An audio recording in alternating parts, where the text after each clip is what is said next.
Խնդրեմ, պարոն Մանուկյան, կարող եք սկսել։ Այս դալիճում առաջին անգամ եմ։ Կարճ ուղղակի ասեմ, այս քարորիայում մի քանի շատ էլ նախագծեր չկային, որպեսզի պատկերացում կազմեք, թե իշխանությունը ինչպես է աշխատում եւ արդյունավետությունը։ Քարորիան, որ տևում է 4 օր, եւ կառավարությունը պետք է օրենսդրական բազմաթիվ նախագծեր բերեր։ Քարորիան ավարտեցինք 1.5 օրում։ Չհաշված Նիկոլ Փաշինյանի երեկվա ջղաձգումներ։ Սովետի ժամանակ կար հնգամյակը 3 տարում։ Եվ այդպես արդյունավետությունն է չափվում այս կառավարության տարվա վերջում դեկտեմբերի վերջին օրերին մեկ էլ հիշում եմ, որ տասնյակներով նախագծերի կարիք կա ու արտահերթերով փորձում են իրենց անգործունակությունը հիմնավորել։ Դա էլ կառավարության գնահատականն է, թեև իրանք կարծում են, որ իրանք արժանի են բազմամիլիոնանոց պարգևավճարների։ Երկու փոքր նախագծերի հետ կապված, մեկ հունվարի 27-ը հանուն հայրենիքի նահատակվածների հիշատակի խոնարհումի օր հայտարարելուն Հայաստան խմբակցությունը այդ հարցով տևական ժամանակ նախաձեռնության հեղինակների հետ աշխատել էր, գաղափարին կողմ լինելով առաջարկում ենք, որ օրը տեղափոխվի, որովհետև ինքը ոչինչ չխորհրդանշող օր էր մեկ, եւ երկրորդը նախորդում էր Հայաստանի Հանրապետության զինված ուժերի կազմավորման տոնական օրվան եւ հաշվի առնելով, որ վերջին տարիներին ոչ այդքան էլ տոնական ստվերոտ էր նշել իշխանությունները մեր զինված ուժերի, մեր հայոց բանակի կազմավորման օրը, շատ ավելի կստվեր էր դա։ Եղավ մի պահ, որ նախագծի հեղինակներից Ռուբեն Ռուբինյանը բանակցությունների մեջ էր մեր գործընկերոջ հետ, Արծուկ Մինասյանի, նույնիսկ գաղափար կար Սուրբ Հաչվերաստոնի հաջորդ օրը, որը նաև մեռելոց է, որը սեպտեմբեր ամսին է եւ ինչ որ առումով նաև կասոցացվեր սեպտեմբեր ամսին 20 թվականի, 23 թվականի ռազմական ողբերգական դեպքերի հետ, բայց քաղաքական մեծամասնությունը դեմ էր արտահայտում ու փորձեց մանիպուլացնել եւ կրկնում եմ, որ մենք ընդունում էինք այդ գաղափարը եւ շատ վաղուց հասունացած գաղափարը ու վերջինը մի եւս փաստ, որպես դեր նախին գործընկեր եմ ասում, սիրում եմ ես փաստերը միշտ իրար կողքի դնել ու խորհուրդ կտամ բոլոր փաստերը իրար կողքի դնելուց հետո եզրակացության գալ 24 թվականին այս նախագիծը եղել է Գեգամ Նազարյանի հեղինակմամբ հանձնաժողովի նիստում Գեգամ Նազարյանը նախագիծը ներկայացրել է սեպտեմբերի 27-ը հայտարարել հիշատակի օր մեր գործընկերներից որոշները նաև հիաջակցություն Գեգամի մասնակցում են այդ նիստին կառավարությունը դեմ էր արտահայտվել այդ օրվան եւ առաջարկել էր դե մեկաբանակի օրը նշվում է այցելում ենք նահատակներին, ինչին ի պատասխան Գեգամ Նազարյանը վրթովել էր, որ պետք չի ողջերին եւ նահատակներին խառնել իրար եւ դրա համար այդ ժամանակ նախագիծը 2 ամսով հետ քաշեց, չգիտեմ ինչ էր փոխվել նրա մոտեցումներում, որ հիմա համաձայնվել է եւ հունվարի 27-ը նշվելու է նահատակների օր։ Դեպ այդտեղ մի եւս փաստարկ որ բերում է նախագծի հեղինակները, թե հիշելու ենք բոլոր նահատակներին։ Վարդան Մամիկոնյանից, Տիգրան Մեծից սկսած, պետք է հիշեցնեմ, որ Վարդանանց տոնը ամեն փետրվար երկրորդ ուրբաթ օրը հայ ժողովուրդը արդեն հարյուրամյակներ նշում է սրբադասված Վարդանանց նահատակների օր։ Սարդարապետի հերոսներին բոլորը հիշում են մայիսի 28-ին Սարդարապետի եւ Առաջին Հանրապետության օր, բայց ցավոք սրտի անցնող տարի սեպտեմբեր 27-ը իմիջիալոց են հիշում բոլորը պետական քարոզչական համակարգում ավելի խայտառակ էր մեր պաշտպանության նախարարությունը խայտառակ ուղղակի որի պաշտոնական զինուժ ծրագիրը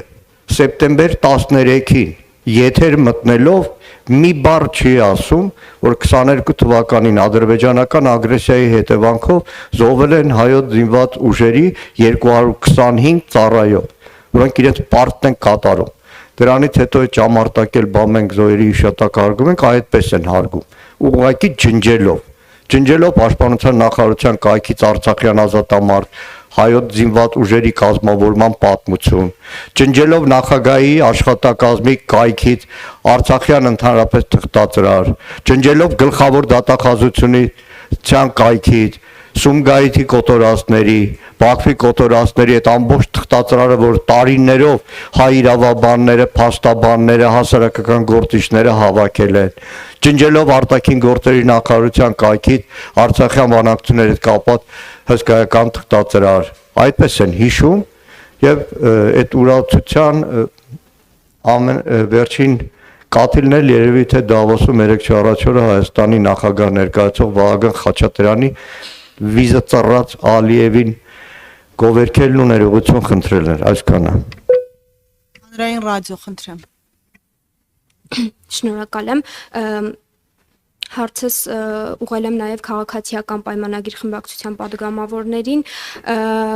Թրամփը Իրանի հետ գործակցող երկրների համար 25% մաքսատուրք է սահմանել։ Ինչպես եք պատկերացնում սրա ազդեցությունը Հայաստանի վրա։ Քաղաքացիական պայմանագիր խմբակցությունից ասեցին, որ այս խնդիրը կարող է լուծվել Հայաստանի բալանսավորված քաղաքականության արդյունքում, եւ նաև Եվրոպայի խորհուրդը նոր զեկույց է հրապարակել, որտեղ անդրադարձել է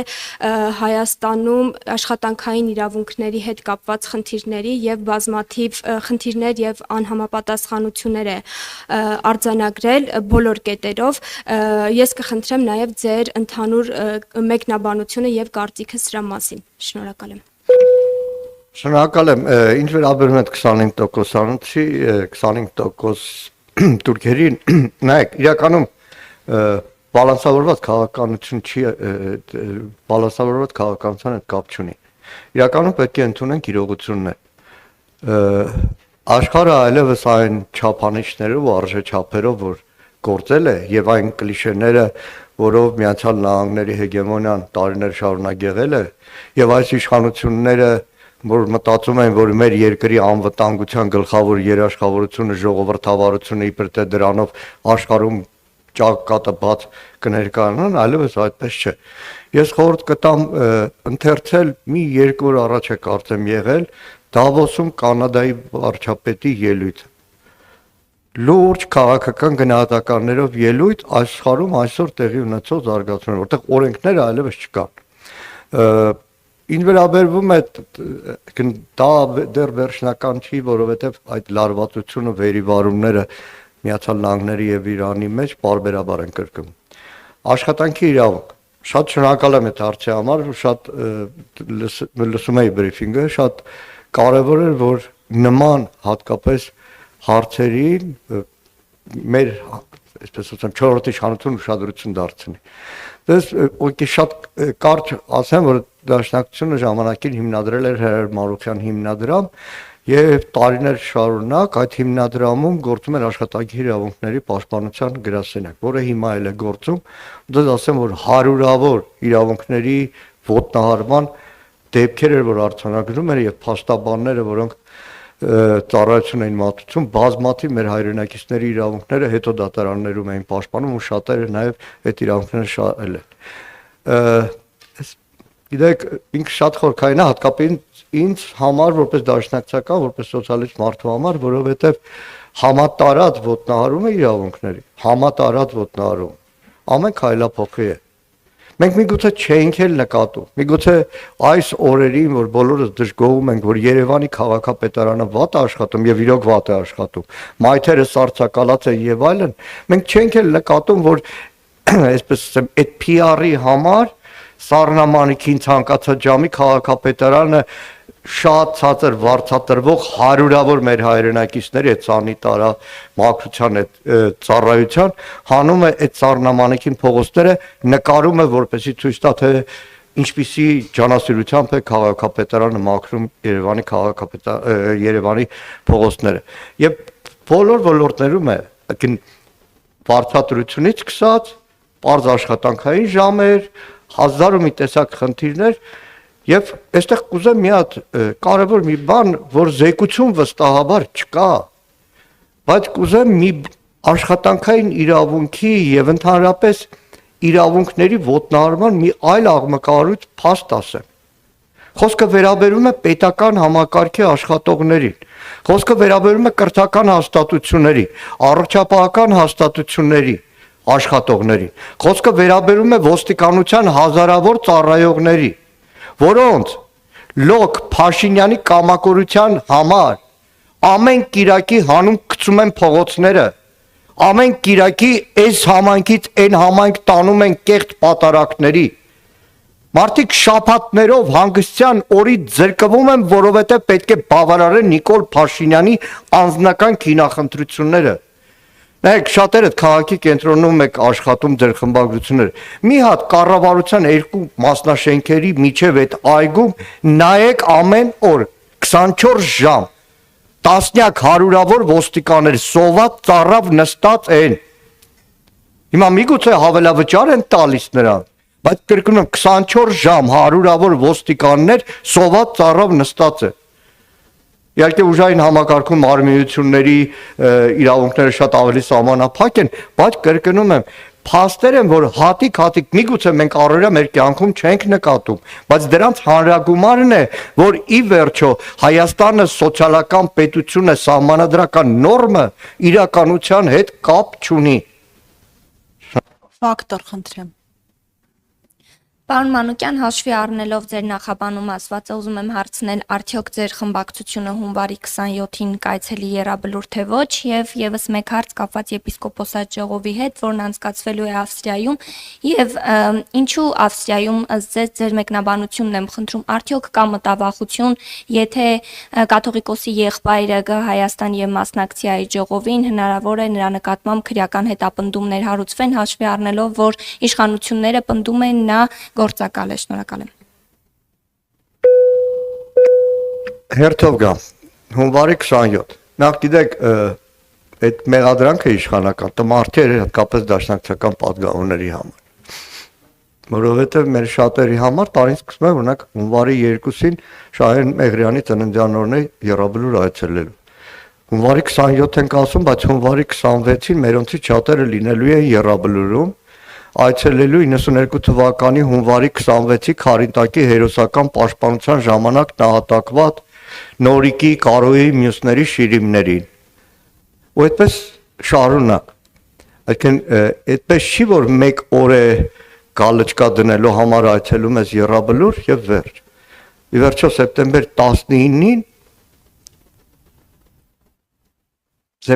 19-ին Գիտեք, եռաբլուրում եղել եմ դեռ երիտասարդ առաջին ուղարկավորությունը եռաբլուրում եղել է 90 թվականի մայիս։ Բայց այսքան տարվա մեջ ավելի ահավոր զգացում, քան 24 թվականի սեպտեմբերի 19-ն էր, այն ինչ որ կատարվում էր եռաբլուրում։ Երբ որ հարյուրավորներն այցելել էին 1 տարի առաջ ադրբեջանական ագրեսիայի Հայաստանի եւ Հայաստանի զինված ուժերի կողմից դավաճանված պաշտպանության բանակի նահատակության 1 տարվան ուղղակի ահավոր էր դա։ Ինչ վերաբերում է Գերագույն հոգևոր խորհրդի նիստը այլ երկրում անցկացնելու։ Իդեպ սա նորություն չի, առաջին անգամ չի։ Փաստեր կան։ Նույն Շատ վաղ է տեղի ունեցել։ Չէ, ասեմ ձեզ ինչի։ Կահիրեում։ Ասեմ ձեզ ինչի։ Որովհետև շատ վաղ որ ասում ենք տեղի ունեցել, որտեղ անցնող տասնամյակներին որևէ մեկը չէր պատկերացնի, որ Մայրաթոր Սուրբ Էջմիածնի տարածքը կասպատակեն հարյուրավոր ԱԱԾ-ականներ։ Որևէ մեկի մտքով չէր անցնի, որ քահանայի ժողովը որի նախագահողը Միքայել arczepiskopos Աճապահյանն էր, վաղուց հայտարարված, որ տեղի է ունենալու Մայրաթոռում, եւ հենց այդ օրը հարյուրավոր քահանաների մասնակցությամբ ժողովին կարող է ԱԱԾ-ականները գան Միքայել arczepiskoposին բերման ենթարկելու համար, որևէ մեկի մտքով չի անցել, որ անցնող տասնամյակներին կարող է հարյուրավոր ոստիկանների, բարձրաստիճան ոստիկանների, երեկել ներքին գործերի նախարարին անունով եմ ասում, ԱԱԾ-ականների ուղեկցությամբ եպիսկոպոսների տեղաշարժ կարող է լինել, որևէ մեկի մտքով չէր անցնի, որ կարող է ինչ-որ դատավոր մի օրվա մեջ Նիկոլ Փաշինյանի հրահանգով, սահմանադրություն խախտելով, օրենք խախտելով, բարոյական բոլոր նորմերը խախտելով որոշում կայացնի, վարչական որոշում կայացնի ամենայն հայոց կաթողիկոսի տնօրինման դեմ։ Եվ բնականաբար հոգևոր գերագույն խորհրդի այդ նիստը ցանկացած մակարդակով եպիսկոպոսատ ժողով, ազգային հոգևոր ժողով կարող է տեղի ունենալ այլ վայրում։ Իդեպ մի բան նորից քաղաքացիական պայմանագրի բրիֆինգին պատասխան։ Վեհարանը այնտեղ է, որտեղ վեհապարն է։ Վեհարանն այնտեղ է, որտեղ վեհապարն է։ Աստված մի արասե սրանց խելագարության աստիճանը այնպիսին է, որ չես կարող բացառել։ Վեհապարը վաղը հայտնվի ԱԱՑ մեկուսարանում, դա է վեհարանը։ Ինչ վերաբերում է Եզրասրբազանին, սիրելի գոնտորկերներ, ես առիթ ունեցել եմ շատ հանգամանալից, թղթով, գրիչով, փաստաթղթերով ներկայացնել, որ այսօր փալաց են սարքել ազգային անվտանգության ծառայությունը, կեղծիք են թույլ տվել ամենախայտառակ ձևի, կեղծ փաստաթուղթ են հրապարակել Civic-ում հրապարակել, ԱԱՑ-ին հարցում եմ անում, ասում ԱԱՑ, այն նամակը, որ Civic-ում ուղարկել ես, մի օրինակը տուր ինձ, ասում եմ չեմ կարա, դիմեք Civic-ին, ասում եմ ԱԱՑ, դու որ ասում ես գաղտնազերծվել են գործակալներ, դու հրապարակում ես իբր մեկը, մնացած գաղտնազերծված գործակալների այդ բլանքները տրամադրի ինձ, տակը գրում եմ, ես տիրապետում եմ գաղտնիության թույլտվությանը, տակը գրում եմ իմ հարցերին պատասխանի կետարկետ, ասում եմ մի հոգուն ես հրապարակել, մյուս գաղտնազերծվածները, գաղտնիները